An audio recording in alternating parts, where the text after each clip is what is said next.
Koi presents The Monsters of Kampala. A Koi original series written by Joel Gunayaka.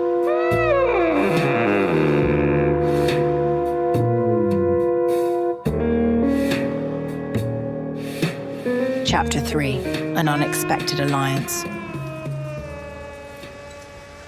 Nyeko arrived at a high-rise building in the heart of Kampala, a stark contrast to the quiet, hidden places he had been frequenting. It was the headquarters of the Kampala Insight, a newspaper known for its fearless journalism, spearheaded by the tenacious investigative journalist Sarah Nansubuga. Sarah's articles had exposed corruption at the highest levels, even managing to rattle Kampala's mafias. She'd written about Omari Tadeo before, though he had always managed to slip through the cracks of the law, his influence stretching far and wide. Nyeko had read her work and admired her audacity. More than that, he suspected she held information he needed. But if he were going to trust anyone, it had to be someone unafraid to expose the truth, even when it was dangerous. Inside the building, he approached the front desk, asking for Sarah.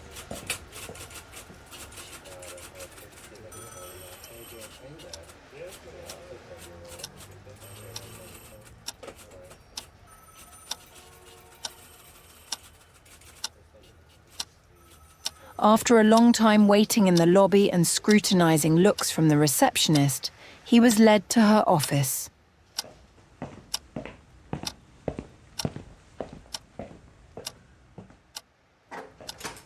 She looked up from her computer as he entered, a faint smirk appearing on her face when she recognized him.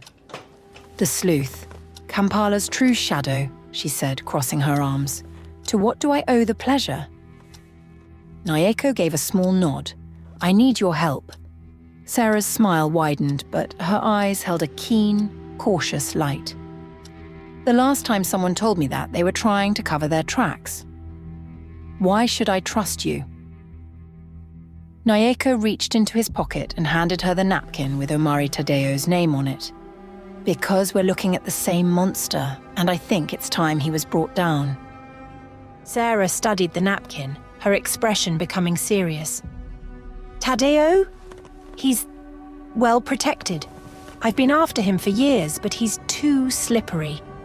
A man like that doesn't leave trails, at least not ones that can be followed." Nyeko's gaze hardened. "Then we'll make him leave one." She raised an eyebrow. "You have a plan, then?" Nyeko hesitated, his mind racing. He had connections, whispers of a network he could still build upon. But more than anything, he had something Tadeo didn't expect, a hunger for vengeance that had been simmering for 20 years. "I have enough to start one, and with your help, we can make it work." Sarah considered him for a long moment, then nodded slowly, her voice resolute. "All right, sleuth. Let's see if we can find the truth in these shadows." As the two shook hands, a sense of purpose filled Nyeko's chest. For the first time, he wasn't alone, and together they were going to uncover the truth of that dark night and make the monsters of Kampala pay. Nyeko could feel the energy shift in the room as Sarah pulled her hand back, her eyes flashing with the excitement of a new lead. Despite her composed exterior, he could see the calculating mind behind her gaze, a mind he could use and one he would need to watch. "All right," Sarah said, leaning back and folding her arms. "If you're serious about this, I'm in. But first, let's lay some groundwork. Tadeo's not just a thug, he's a businessman with ties to politicians, tech giants, and enough connections in law enforcement to make him untouchable. If we're going after him, we need to tread carefully and hit him where it hurts." "Agreed," Nyeko replied. "But what's his weakness?" Sarah let a cynical smile touch her lips. "Omari Tadeo is a man with a fortress of power, but he's human, and humans get reckless when they feel invincible." She turned her computer screen to face him. The display showed a photo of Tadeo at a charity gala, his arm around a striking young woman. This is his fiancée, Amina Rashid, daughter of a high-ranking government official in charge of Uganda's resource sector. Her father is the linchpin to Tadeo's empire. He's been clearing permits, sweeping under the table deals, securing Tadeo's foothold. Nyeko studied the image, narrowing his eyes. So Tadeo is consolidating his empire by marrying into the government. Smart. But why would Amina, the daughter of an official, be willing to get involved with a man like him? Sarah smirked. Money talks, and so does fear. But there's a rumor that she's less than thrilled with her engagement. And if that's true, we might have an opening. Nyeko leaned back, considering the options. He knew that taking on Tadeo would require allies from unexpected places, and this fiancé might be the perfect insider. If she could be convinced to betray him, they might get information that no amount of muscle or power could buy. "Do you think she'll talk to us?" he asked. Sarah shrugged, pulling a notebook from her desk drawer and flipping it open. Maybe.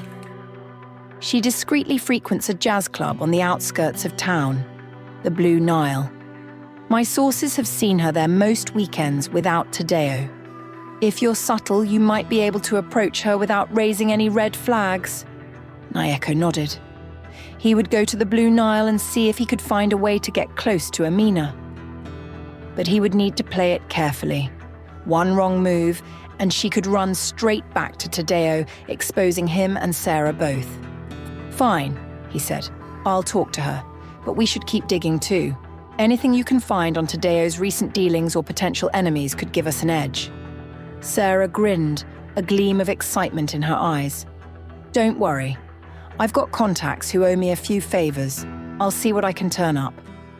As Nyeko got up to leave, Sarah stopped him with a serious look. "One more thing, Nyeko. You're walking into dangerous territory here. Tadeo doesn't just eliminate threats, he makes examples out of them. If he catches wind of what you're doing, he'll come after you, and he won't stop until you're dead." Nyeko met her gaze, his expression firm. "I know, but this isn't just payback, Sarah.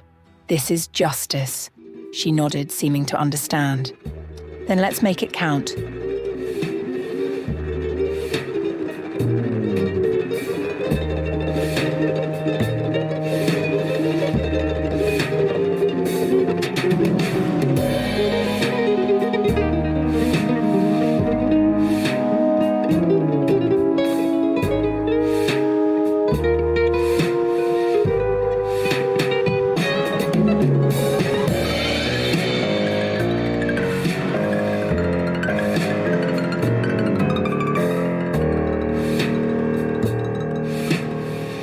The Monsters of Kampala